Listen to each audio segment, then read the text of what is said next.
Muito bem, nesse último vídeo do Literacura acerca da virtude da temperança, eu queria colocar essa virtude dentro de uma perspectiva mais histórica e filosófica para poder com isso concluir a importância da temperança no desenvolvimento humano e intelectual. Desde a tradição socrática, o projeto da filosofia é o projeto da felicidade. Entendiam esses sábios filósofos que para o homem alcançar a verdadeira felicidade, ele precisaria se preparar dentro de uma ordem sapiente, uma preparação para a obtenção da sabedoria que seria, no fundo, a teoria, a contemplação acerca das verdades vitais, ou seja, o homem ele se torna um ser vitalizado a partir da sua experiência de assimilação da realidade e da verdade. Desde Sócrates, a virtude tem uma importância capital, fundamental para o desenvolvimento da sabedoria, da sapiência humana. O homem deveria fazer uma espécie de access ou preparação no sentido de desenvolver uma autonomia em relação aos seus movimentos passionais. O homem precisa se purgar da paixão, isso nós vemos sobretudo nos textos de Platão, discípulo de Sócrates, que compilou e escreveu e que apresentou para a humanidade a figura de Sócrates. Dentro dessa tradição que nasce em Sócrates e se condensa bastante em Platão, de uma forma bem sistematizada, a temperança ela é aquela base fundamental através do qual o homem acessa a realidade fundamental de todas as coisas. Há uma necessidade de purgação do ser humano para ter acesso ao mundo das ideias, ou seja, o mundo da sabedoria. É muito interessante colocar aqui em perspectiva a própria psicofisiologia de Platão, como Platão entendia a ordem da natureza humana. Platão vai dizer que entre o estômago e a genitália, na região do baixo ventre, estão os instintos fundamentais do homem, ou seja, a sua necessidade de autopreservação, seja no comer, e o copular, o sexo, que é um instinto que diz respeito à conservação da espécie, não do indivíduo. Se o indivíduo se conserva no ato de se alimentar, a espécie será conservada no ato de copular. São justamente esses instintos de autopreservação que, por sua vez, vêm acompanhados sempre de um sentido de prazer, e nesse prazer eles podem produzir uma certa fixação ou desequilíbrio, portanto suscitando nos movimentos passionais do homem a chamada intemperança.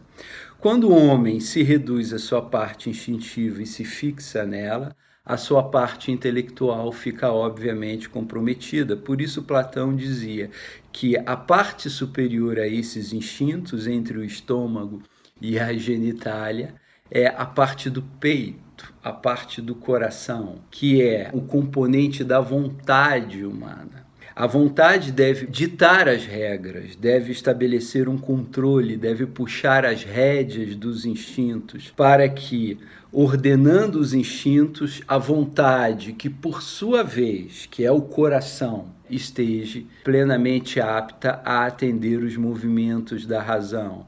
Portanto, entre os instintos e a razão está situada a vontade, o arbítrio do homem. E Platão dizia isso nos seus textos, principalmente encontramos isso ali no texto da República, que o homem, para ter um intelecto esclarecido, ele precisa ter uma autonomia em relação aos instintos, porque aprisionado pelos instintos, pela sua parte apetecível, o homem perderia assim completamente, ou pelo menos turvaria, a sua capacidade de ratio, de razão, de assimilar com a sua parte mais elevada, com a sua parte superior, as verdades mais fundamentais que o tornariam feliz. que é a própria contemplação da realidade ou da verdade através da sabedoria. Nós vemos um desdobramento da tradição socrática na tradição monástica cristã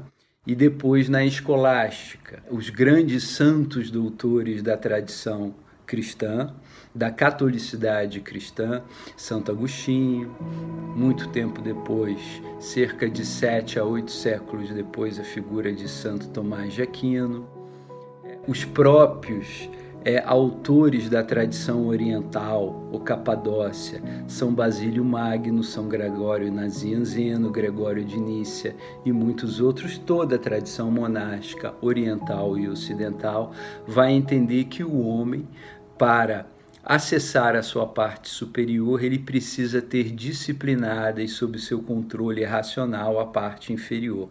E nesse sentido, espiritualidade, inteligibilidade, a vida intelectual e a vida espiritual, não há uma descontinuidade. Ao contrário, inteligir é atingir as alturas do espírito. Portanto, a inteligência ela visa as verdades superiores do espírito, em que Platão, no seu texto chamado Fedro, vai dizer que é a felicidade dos seres espirituais superiores, a ambrosia dos deuses, ou seja, daquelas inteligências supraordenadas que já usufruem plenamente a contemplação do ser divino e da verdade fundamental que fundamenta todo o sentido da vida e da criação. Ocorre que com o período da decadência da escolástica, a gente entra no período da filosofia moderna. A filosofia moderna, ela cria uma ruptura entre a vontade e o intelecto. Isso vai acontecer ali mesmo dentro da escolástica, através de alguns autores, principalmente Guilherme de Ockham, que ele vai subverter essa ordem, entendendo que a vontade não está a serviço da inteligência, mas na verdade emancipada. Então a ruptura entre a vontade e a inteligência vai criar os fundamentos do subjetivismo, do relativismo moderno. Não mais se quer o que entende, mas se entende o que se quer. Com isso, há um decréscimo da temperança e um desordenamento da vontade humana, que passa a ficar refém dos apetites sensuais. O homem do século XX, o homem do século XXI, ele foi se tornando um homem cada vez mais apetecente e cada vez menos consciente. O intelecto ele ficou refém ou sequestrado pelos apetites do homem. E aí a temperança se perde, a gente entra no reino da intemperança e com isso surge todo o desordenamento da experiência psicológica do homem. Um homem desordenado é um homem intemperante, que se torna refém de suas compulsões, dos seus apetites, de suas vontades egoísticas e que não é mais capaz de se disciplinar em direção à ordem intelectual que vai torná-lo consistente, integrado, unificado e forte.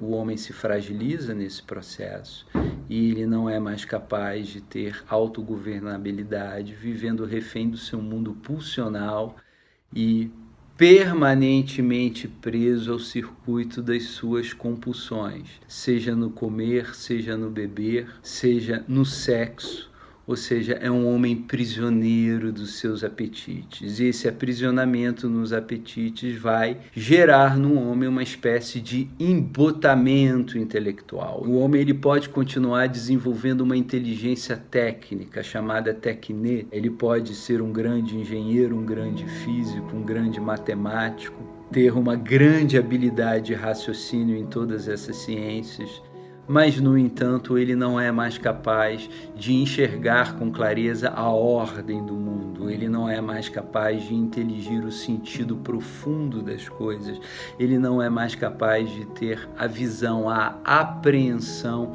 intelectual e espiritual fundamental que os sábios, ao longo de sua jornada e de suas filosofias, procuraram sistematizar.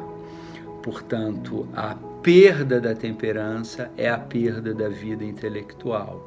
E com isso, há sérios prejuízos na vida psicológica do homem. O homem, ele fica refém das suas psicopatologias quando as suas paixões agora determinam o seu comportamento no lugar da razão. Refém das suas paixões, o homem se torna refém dos seus pensamentos, se torna refém das suas fantasias e também refém dos seus medos. Portanto, a importância da temperança no sentido do homem encontrar a felicidade, aí entra a ordem da disciplina. Um homem disciplinado é aquele que tem gestão interior no sentido de ter autogovernabilidade e governar os sentidos do seu corpo. Ele agora passa a funcionar de uma forma desgovernada, tendo uma apreensão da realidade bastante reduzida. A temperança é aquela virtude que fortalece a vida intelectual do homem